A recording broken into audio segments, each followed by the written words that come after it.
to jump in and start talking about our topic today. And you guys can all face the front. And so as you know, this is about enter your LinkedIn villain era, unapologetic fundraising strategies. And Salim is going to kick us off with this topic today. All right, thank you guys for attending. So I will be starting. I am going to be covering what is LinkedIn, what is the villain era, and how do you use these two things to fundraise. So let's get started. First, the question on everyone's mind. Before you can use LinkedIn, you have to understand what LinkedIn is for. And so what is LinkedIn? LinkedIn actually started as a job board. I don't know if you guys remember this far back. I do not. But it was a place where your profile was actually a resume. Does anyone remember this? Oh yeah, it was only a job search tool. Okay, exactly.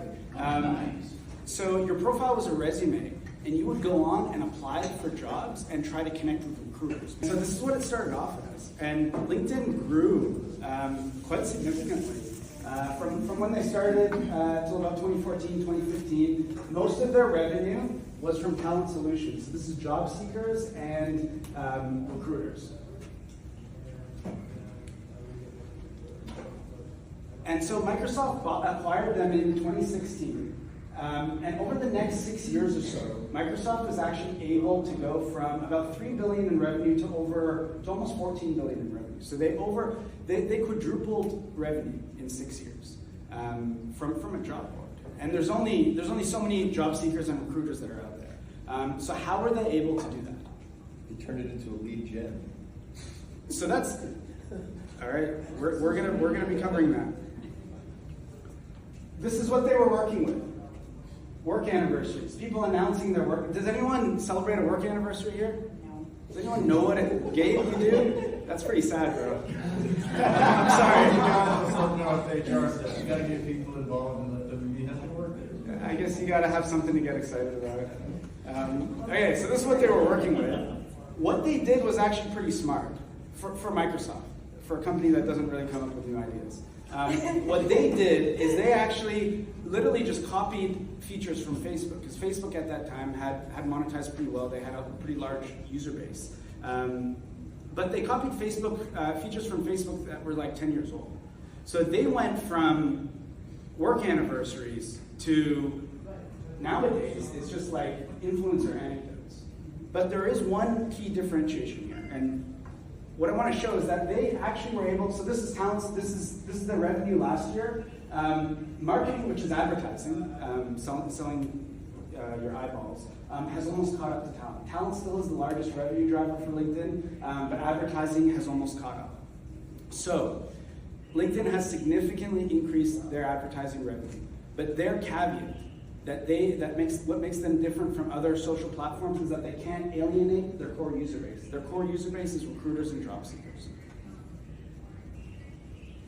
And so LinkedIn is still trying to maximize ad revenue. They're still trying to maximize eyeballs, but they have to dress it up. And the reason they have to dress up the platform and dress up all the content that's on there is because they need people to feel like they're being productive when they're on there. They don't want to be another Instagram, Facebook, TikTok.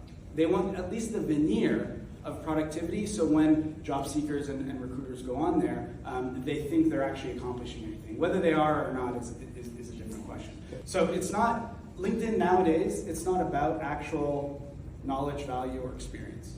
It's about the appearances of those. And that is what drives attention, that's what drives ad revenue. So what has LinkedIn become? This is my own definition. LinkedIn is the premier platform to promote pompous, self-congratulatory behavior between like-minded individuals that validates mutual biases in a non-confrontational environment. That's basically Facebook 2016. Yeah. So it is Facebook, but it's Facebook 10 years ago. That's what I'm saying, 2016. Okay, so if Facebook is the boomer platform, LinkedIn is the generation before boomers. It's the World War II veteran platform. That's literally what LinkedIn is. So you need to lower your standards when it comes to LinkedIn.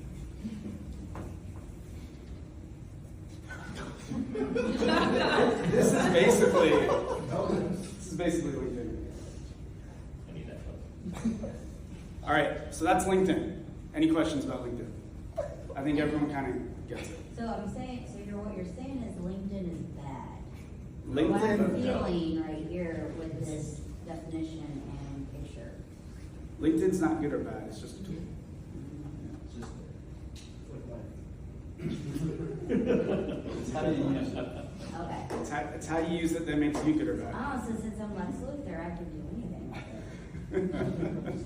I like it. All right, LinkedIn is covered. Let's talk about villain error. What is a villain error? I actually did Google this when we were planning this event. I'm not a Gen Z or anything.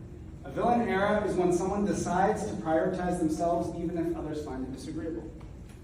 How does this apply to LinkedIn? So instead of trying to please others, and instead of putting on appearances for others, when you enter your villain era, you're going to set your own goals and you're going to work towards them, regardless of what other people think. And so it's actually an internal activity. It's not an external activity. Entering your villain era is an internal activity, where you define your brand, your mission, your vision, your culture. You define those first internally, and then you communicate them. And I want you to contrast that with the basic era that most content creators are in on LinkedIn. This is Simon Sinek. I don't know if you guys know him. I don't know if you guys follow him on LinkedIn. Not on LinkedIn, but other. Okay, so I'm sure he's the same on every platform. So this is the social media influencer career regression curve. And what happens is that as your followers go up, you have so many people that you're trying to cater to. And you want more followers, you want to grow. And so for someone like Simon, he has a book, he has a mass market kind of audience. He pitches fortune cookie wisdom. What's fortune cookie wisdom?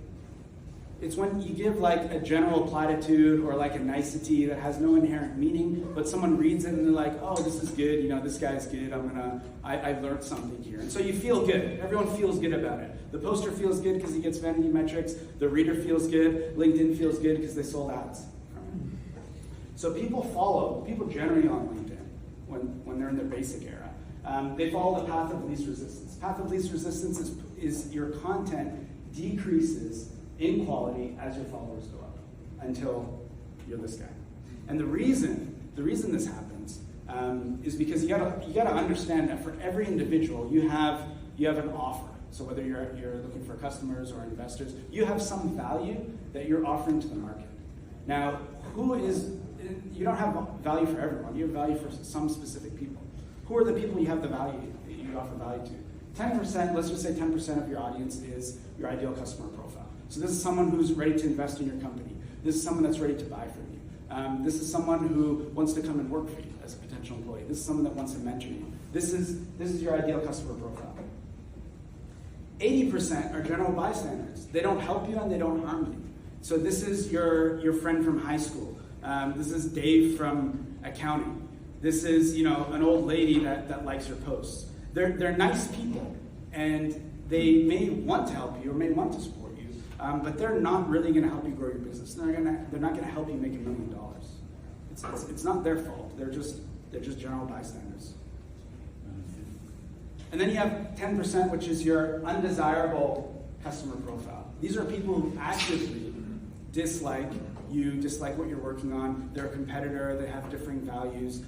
They will actually get in your way or cause you issues.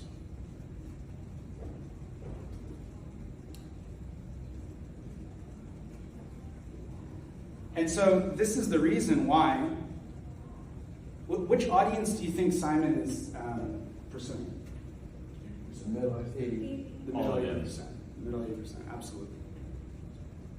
So if you take a look at one of his posts, brace yourself. We can drive sales, but we must earn loyalty. Wow. What did you guys learn from this? I learned that you can drive sales,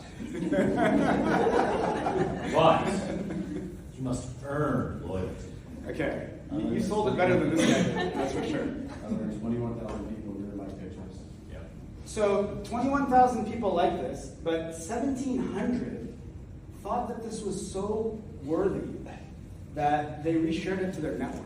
They thought, you know, someone in my network is actually going to benefit from this. I'm going to reshare it. And these are the general bystanders. This is the audience that he would cater to. So to answer your question, this isn't good or bad. This shows that the competition, like the big competition in terms of eyeballs for content, this is what you're up against. It's not hard to differentiate yourself. Most people don't write or express themselves well.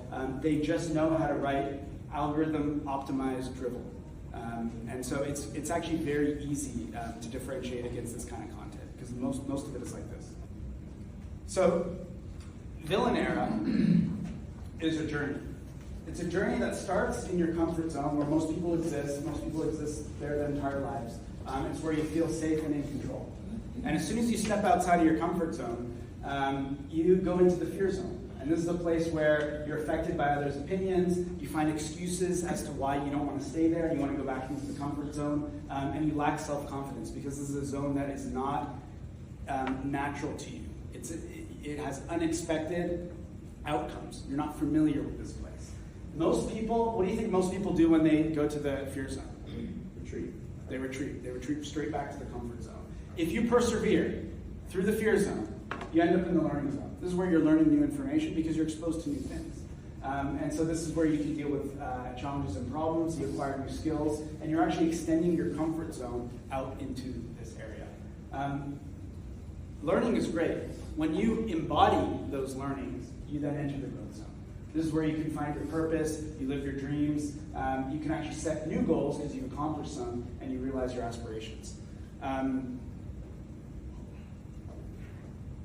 So let's say you're a content creator and you're going on this journey. You're starting in your comfort zone. This is what happens. So the GB is general bystanders. That's the 80%. So if you're in your comfort zone, you're putting out like very general type platitudes. People love it. What happens the minute you step out of that and you go into the fear zone? Why does it plummet? Well, because you're doing things that are out of your comfort zone and you do it terribly. Okay. People don't want to watch it or do anything with it because they want to see someone who's confident. They want to see somebody who knows what they're doing. You know, especially like if you're talking about like social media influencer videos. You tend to watch people that make an effort of putting out a good video instead of somebody just sitting at home like, look at me, I'm in my bed. Okay, that's a good example. So you're stepping out of your comfort zone. What is it forcing your audience to do? And where do most people go when they enter the fear zone? Retreat. They retreat back to the comfort zone. So the further you go outside of the comfort zone, the less general bystanders, supporters you actually have. Because you're getting more and more niche, you're getting more and more specific, and it just doesn't, they can't relate to it because they're not your ideal customer profile. What happens to your undesirable customer profiles when you step out of your comfort zone? These are the people that don't like you. Have a lot more fuel to work with. Why? Because you're not sure of yourself, and that's coming through. Okay, So you're insecure. You're a target. You're a target. An easy target. Yeah. And you're probably screwing up too. Yeah. Okay. 1,000 mistakes. But also maybe you're becoming more polarized because the more niche you become, the more specific you become on whatever topic you're talking about. You're definitely getting, as you progress, if you make it past the fear zone, you are becoming more specialized. But your general supporters are decreasing. Eventually your undesirables actually start decreasing too. Why? Why does it peak and then drop? I'm going to guess that you're validating yourself and becomes less important. They become less important because they're seeing your following growing and they're understanding that their value is not there. They're not being recognized for their input against what you're trying to share. Okay, that's a good point. Yeah. Okay. So you're becoming specialized. You're becoming more confident, and people that are trying to get a rise out of you or trying to refute you or trying to disprove you, they're not getting the validation that they are seeking. And so they'll actually fall off. And you actually become, as you get into the growth zone, it decreases. It's still generally more than your general supporters. what happens to your ideal customer profile? You're getting more validation. It slowly grows. It doesn't grow initially. So initially, when you step into your fear zone, nobody really cares. Like, you're still not communicating that value. You're in your learning zone, you're still learning, you're still figuring things out. It's only when you get into your growth zone, where you become a subject matter expert, that your ICP actually starts to resonate with what you're saying. Most people, when they step out of their comfort zone, it's only negative. So they lose the support that they had from general population. They gain undesirables, and they haven't seen the needle move on their ICP yet. So most people run back to their comfort zone. If they stuck it out and pushed through into the learning and then the growth zone, they would be able to accomplish.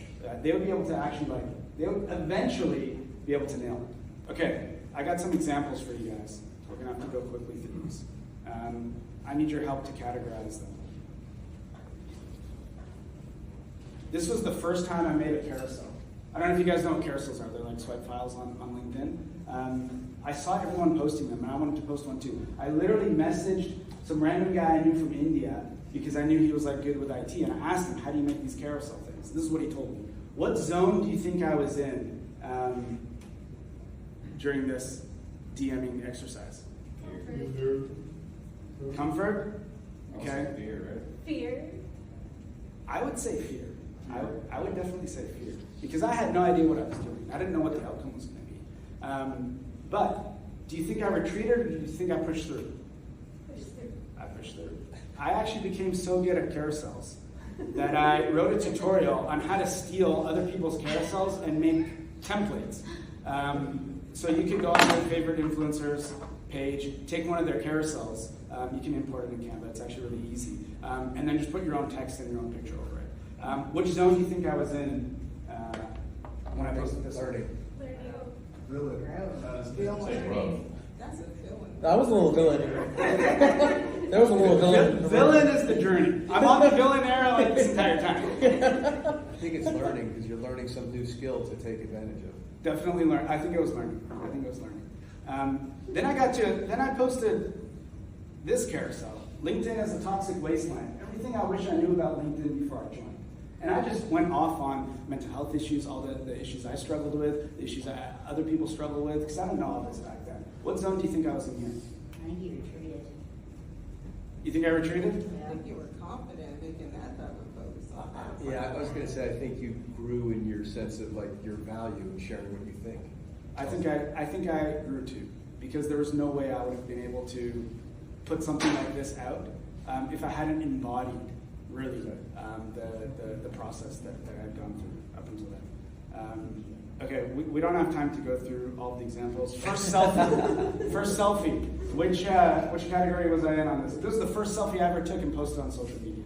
It was like a year ago. Fear. Fear. You're not smiling, so I wouldn't say It looks like I don't know how to smile in pictures. My question was what was the caption with the selfie? Because I might give some information. The caption was the perfect 2023 selfie doesn't exist. It was definitely growth stage. I think it was fear. I don't think I had pushed through yet because this is the first time. Here's a good one. This is Deborah Choi. She wrote a post about vernacular. Please stop using the term female founder, use woman founder instead. What zone do you think Deborah was in when she posted this? She's definitely confident. Definitely. She's confident. Okay. Some people would say So I'm going to say she's. Anti-establishment. Anti-establishment? Okay.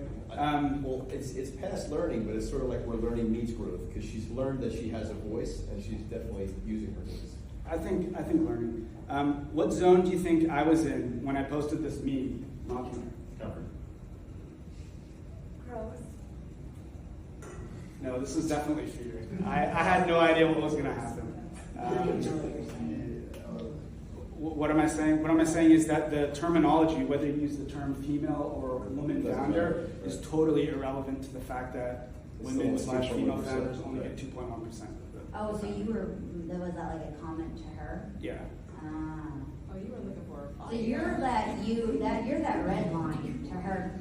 I am 100% the red line type. Gotcha, okay. Because this type of, Yeah.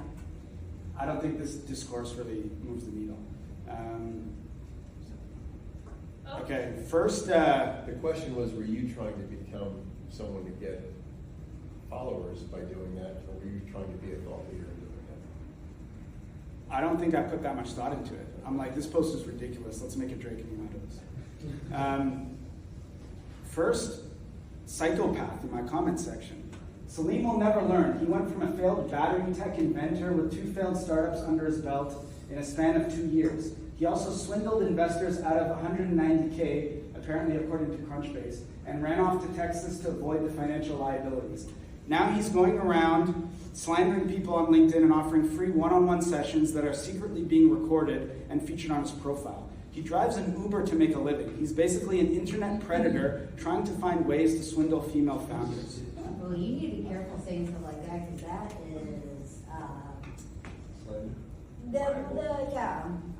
he can get sued for that. What zone do you think I was in? He's the first. Yeah, what zone was he in? Did you say Yeah, what so we're you? good. I'm sorry. Me. I don't know what zone this guy is.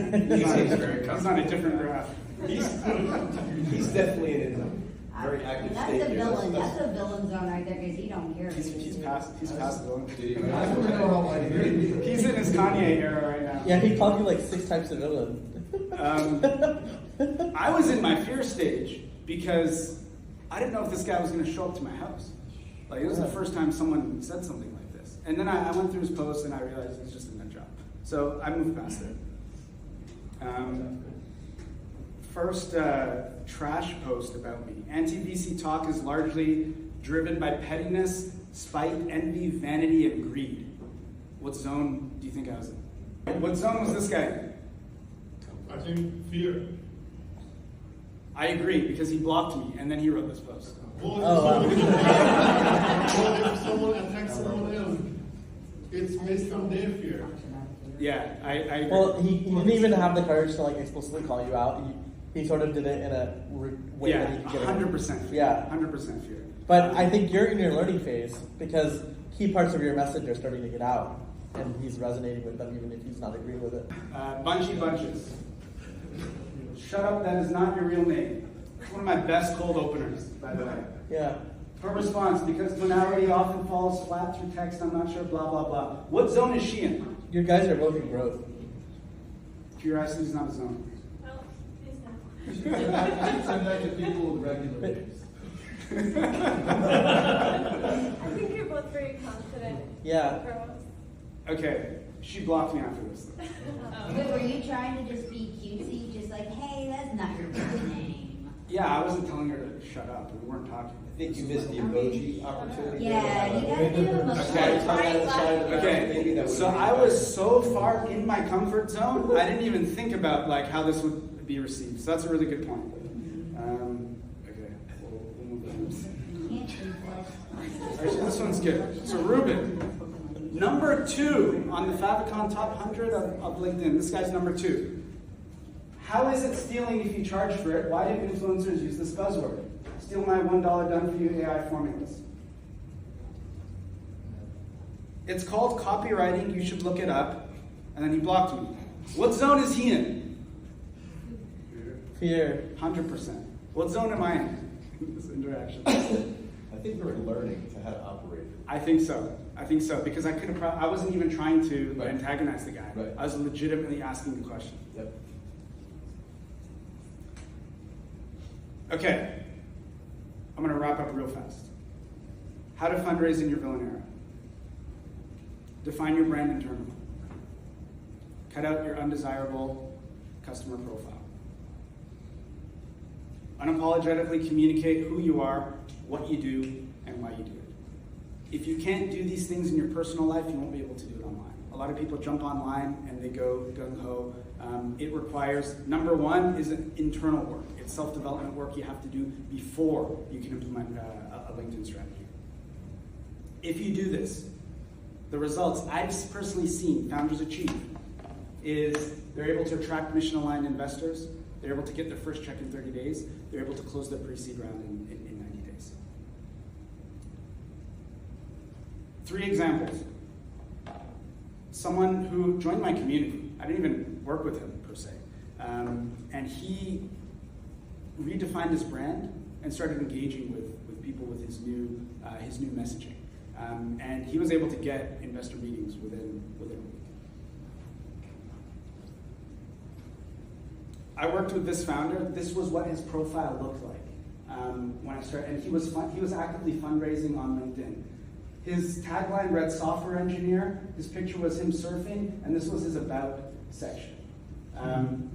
I got him to a point where we just focused on writing comments, not even posts, not even anything. He was writing 10 comments a day, and he was varying. He was booking between 0 and 1 investor calls a day, which are actually pretty good. On the 10th, I met with him, and I looked at the people he was interacting with, and all I did was remove people. All we did was cut out the undesirables. And the next day, he was able to book 4, and he was booking consistently 3 or 4 a day after that.